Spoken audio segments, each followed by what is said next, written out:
Hey there, Sharon Horne-Ellstrom here, but you can call me Pajama Grandma. In case we haven't met yet, go and put hashtag pajama in the comments below so know it's the first time you're being exposed to Pajama Grandma. Today is actually day 326 of my sharing and kind of journaling, mostly for me, but I'm hoping other people can learn from it too. What I've been doing is I transitioned from the brick and mortar world and the corporate world of real business to the online world of business. Now, I get a lot of slack because I'm pretty upfront and open about saying, hey, I know online businesses are real businesses, but they're also a totally different ballgame. They're a different animal than the brick and mortar world and the local businesses and the manufacturing businesses and all of the businesses that make the world go round. And they're focused mostly on what I consider the front end of a business. To me, a business is a big process and it's an engine.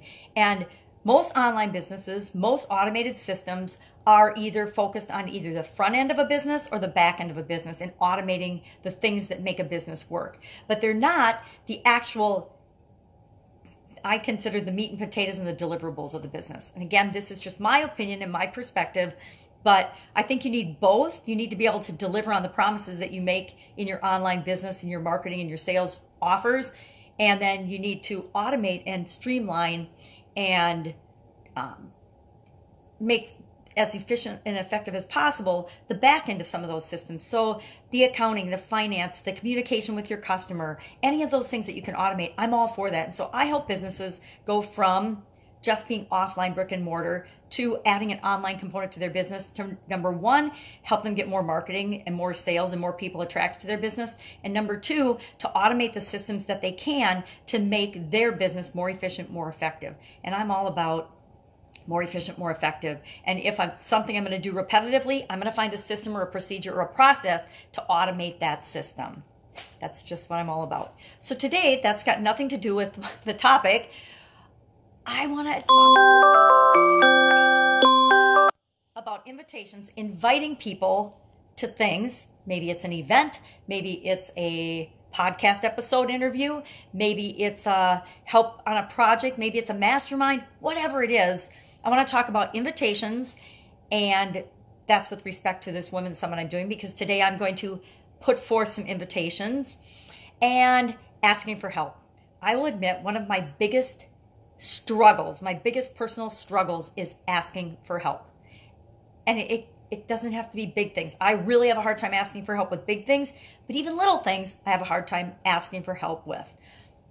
And if anyone has any advice or ideas of how I can get better at that and how I can make that easier, I would love to hear it. Go ahead and message me or put in the comments below what you do to ask for help and to get advice from people. And I don't need advice so much as sometimes I just need help with things because I bite off projects that are way too big. This Women's Summit is one of those projects. What started out as what I thought would be maybe a 10-person interview series type summit for my Supersize Your Business page has turned into a minimum 4-part series for women business owners by women speakers and who are mostly women business owners in different areas that affect you as a women business owner as you're growing and building, starting, growing and building and having success in your own business.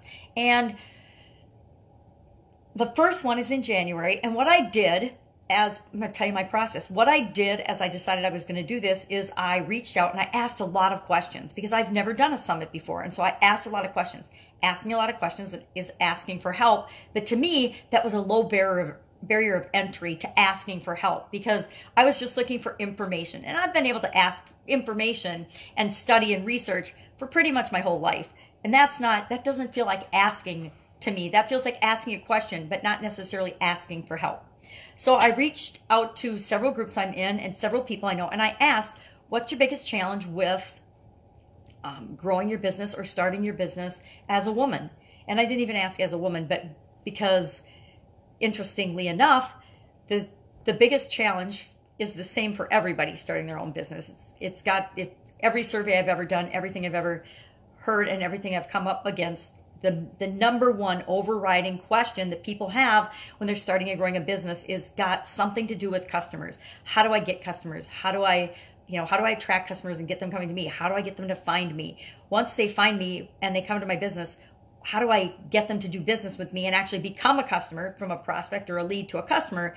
And then what do I do with them how do I define their customer experience? How do I create them? How do I get them coming back for more? How do I get them buying more? How do I offer them more things? How do I create lifelong customers? How do I create my own tribe? All of these questions have, and they're not unique to women business owners. Every business owner has these same questions about customers, because without customers, without clients, without patients, we have no business. There's no business if you don't have people that you're serving.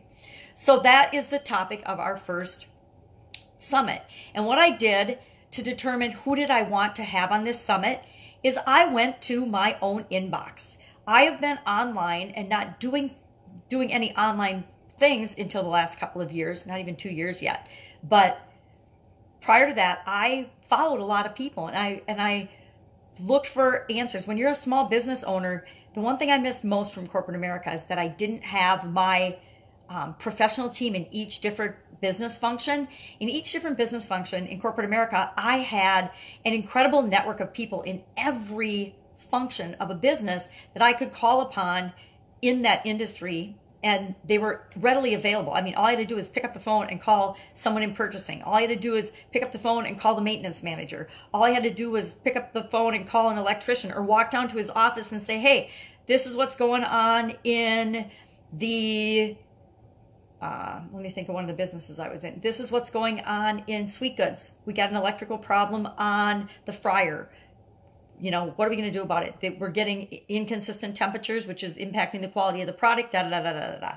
So I had this amazing access to resources in corporate America, and I really, really missed that. So in order to duplicate that when I was in my small businesses, I created a network and a framework via email and coaching and other aspects of business owners and experts that helped me and were advisors to me. So the first place I went, as I was coming up with what I call my Dream 100 list, and I made, got it sitting right here, I made a list of pages and pages of women that I consider my Dream 100. And where did I get them? I got them from my inbox. I went to my email account, and I went through, and I only went through one email account. And I have a couple of them. I want to say several. I have several, but I only use about 2 or 3 of them. But I only went through my main one.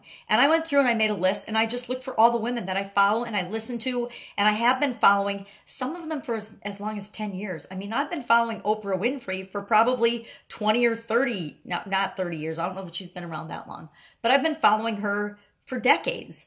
You know, Tony Robbins. I've been following Tony Robbins for decades. Now, he's a man, so he's not on my Dream 100 list. He might be for other projects, but for this particular project, it's just women. Now, am I going to reach out to Oprah Winfrey, and is she going to be on my Women's Summit?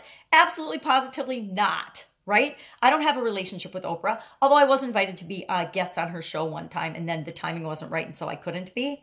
But that was kind of exciting, right? Oprah's people called me and chatted with me. That was pretty awesome. I actually forgot about that until just now. But it's like reaching out to Tony Robbins. Tony Robbins is not going to work with any of us unless we're like Russell Brunson, and we've been building that relationship one-on-one for 10 years, and done a whole lot of stuff for him. And I get that. Oprah Winfrey, same thing. I love Oprah Winfrey. I will always love Oprah because I think she is an incredible example of a woman going through her transition and sharing her transition with the rest of us, and being herself and becoming her best self, and continuously improving to become the best version of herself. That is why I love Oprah Winfrey. But I made my list, and so today I am going to reach out to several of these women. And I'm thinking what I'm going to do is I'm going to do a video invitation and say, hey, I'm doing this Women's Summit. This is why I'm reaching out to you. This is the impact you've had on my life. Is it something that you would like to participate in at this time? We're not just doing one, but I'm only reaching out to the women on my list that I think fit with this first summit. And will they probably all say no? No? Yeah, they might. They might all say no, but so far I've already gotten 3 people off my Dream 100 list. It might be more than that now, but I have at least 3 that I can think of right off the top of my head that have already said yes, and I didn't even reach out to them in this way yet. I reached out to them just in our normal conversations, or they saw that I was doing a Women's Summit and they asked me about it, and I said, yeah, I absolutely am. I would love if you want to participate. Would you like to participate?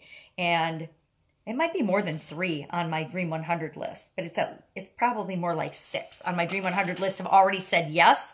So now I want to reach out to some more women on that list. I'm only reaching out to the women that have had a positive impact on me and my business, because I know that they have helped me get results. And if they've helped me get results, only makes sense that they can help other women that would be participating in the Women's Summit to get results as well.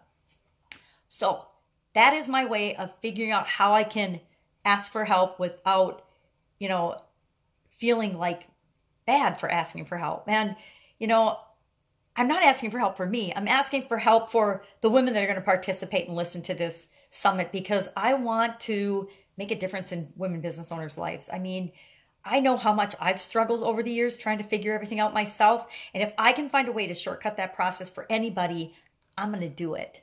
So asking for help, inviting. How am I going to invite them? I think I said I'm going to probably make an individual personalized video for each one of them.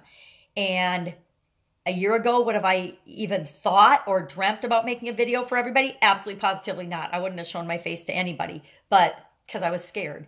And I don't know why. I'm just a grandma. I'm just a person. We're all just people. But we're scared to be who we really are often. And that's crazy because we're the only person we can be. So that's my little tirade for today. Go out, make it a fantastic day.